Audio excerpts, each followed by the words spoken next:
प्यारे बच्चों, mathematics online class में आप सभी का स्वागत है। आज की इस वीडियो में हम कक्षा 7वीं विषय गणित में राशियों की तुलना चैप्टर से MCQ प्रश्नों का अभ्यास करेंगे। तो आइए देखते हैं प्रश्न नंबर 1। 15 किलोग्राम और 210 किलोग्राम का अनुपात ज्ञात कीजिए। तो सबसे पहले इसकी इकाई देखते हैं। पहले की इकाई भी किलोग्राम में है, दूसरे की इकाई भी किलोग्राम में है, दोनों समान इकाइयाँ हैं। तो इनको क्या है, बटा में करके हम अनुपात ज्ञात कर सकते हैं। तो 15 बटा 210, 15 एकम 15, 15 एकम 15 नीचे और 6 बच के 0, 15 चौके 60। तो अनुपात हुआ आपका 1:14।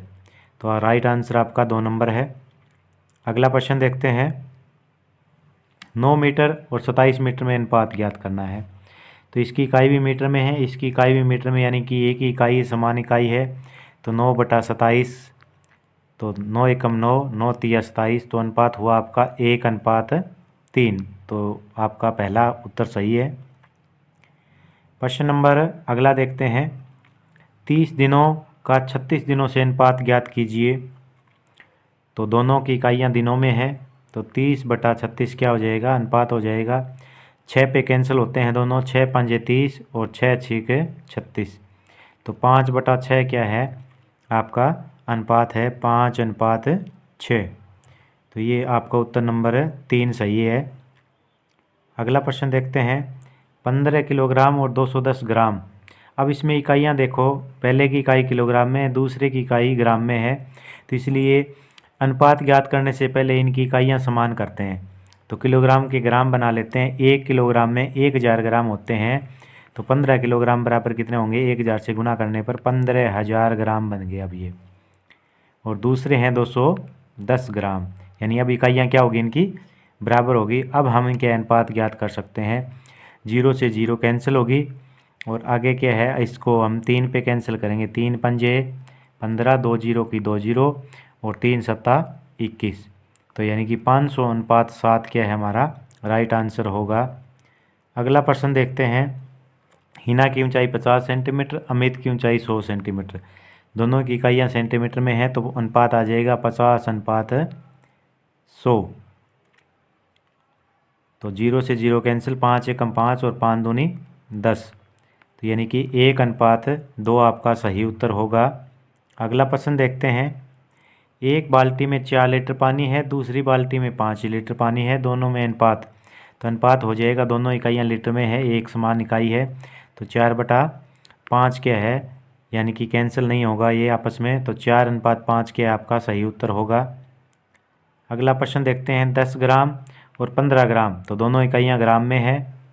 तो अनुपात के लिए दोनों को बटा करते हैं, 10 बटा में 15। तो 5 दूनी 10 और 5 दिए 15। 2/3 क्या है आपका, यानी 2:3 आपका सही उत्तर होगा। प्रश्न नंबर नेक्स्ट है। 1000 रुपये 5% वार्षिक दर से जमा किए जाते हैं, 1 वर्ष बाद कितना ब्याज। तो साधारण ब्याज का सूत्र क्या है, मूलधन 1000 रुपये गुना में दर 5% गुना में समय 1 वर्ष और बटा में 100। ये क्या है आपका साधारण ब्याज निकालने का फार्मूला है। तो मूलधन गुना दर गुना समय बटे 100। 2 0 से 2 0 कैंसिल, 10 5 और 1 की गुना, 10 पंजे 50 रुपये आपका क्या है ब्याज आ जाएगा। अगला प्रश्न देखते हैं। 45 रुपये के ऋण पर 2 वर्ष बाद मनोहर 720 रुपये साधारण ब्याज देता है। साधारण ब्याज की दर ज्ञात करो। तो दर का सूत्र क्या होता है, दर का सूत्र होता है, तो दर बराबर होता है ब्याज गुना 100 गुना में 100 बटा में मूलधन गुना समय, मूलधन गुना में समय। तो ये दर ज्ञात करने का क्या है आपका सूत्र है, ब्याज गुना 100 और बटा में मूलधन गुना समय। तो इसमें हम क्या है मान भरते हैं, तो हमारा आंसर आ जाएगा। तो इसमें आइए मान भरते हैं। ब्याज 720 रुपये गुना में 100 और बटा में मूलधन गुना समय, 45 रुपये मूलधन और समय है 2 वर्ष। 2 0 से 2 0 कैंसिल हो जाएगी, 2 से कैंसिल करेंगे 36 दूनी 72, यानी 360 रुपये। 360 को 45 से कैंसिल करेंगे 8 पे हो जाएगा, 45 8 360 होता है। तो 8% क्या है हमारी ब्याज दर आ गई। नेक्स्ट प्रश्न है 3/2 को प्रतिशत में बदलना है। तो 3/2 भिन्न है, इसको प्रतिशत में बदलेंगे तो गुना 100 कर देंगे। तो क्या है हमारा 3/2 को 100 से गुना करेंगे तो 2 से 50 दूनी 100, 50 की 3 की गुना कितनी आ गई 150, 50 दिया 150। तो 150% क्या है हमारा, ये सही उत्तर होगा। अगला प्रश्न है 5/4 प्रतिशत में बदलना है तो गुना में 100, प्रतिशत लगाने के लिए गुना 100 करते हैं। 4 से कैंसिल करेंगे, 4 दूनी 8, 2 बचेंगे, 10 में से 8 गया, ऊपर से उतारा 0, 4 पंजे 20। तो 25 की और 5 की गुना 25 पंजा 125। तो कितना आया 125% क्या है सही उत्तर होगा। एक गांव में 35% महिलाएं, 30% आदमी हैं, शेष बच्चे हुए बच्चे हैं, तो बच्चों का प्रतिशत क्या है। तो कुल प्रतिशत हमेशा कितना होता है 100।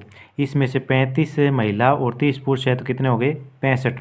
तो ये 65 घटा देंगे, बाकी क्या आ जाएंगे बचे हुए बच्चे आ जाएंगे। तो कितना बचा 35, 100 में से 65% घटा देंगे, 35% क्या है ये बच्चों की संख्या है। तो आपका सही उत्तर हुआ 2 नंबर 35%। नेक्स्ट प्रश्न है रवि, राजू और रोहन में 250 रुपये क्रमशः इस प्रकार बांटे 2:3:5 में बांटे गए हैं। तो राजू को कितना मिला। तो राजू का अनुपात कितना है, राजू का अनुपात है 3। तो 3 ऊपर लिखेंगे। कुल अनुपात कितना है 2 और 3 5 और 5 10। तो कुल अनुपात नीचे लिखे 3/10 इसका भाग है। और कितने रुपए से निकालना है 250 से निकालना है, तो गुना में 250 कर देंगे। तो 0 से 0 25 या 75 क्या है इसका रुपए, इसका हिस्सा आएगा। तो इस प्रकार आज हमने राशियों की तुलना चैप्टर से MCQ प्रश्नों का अभ्यास किया।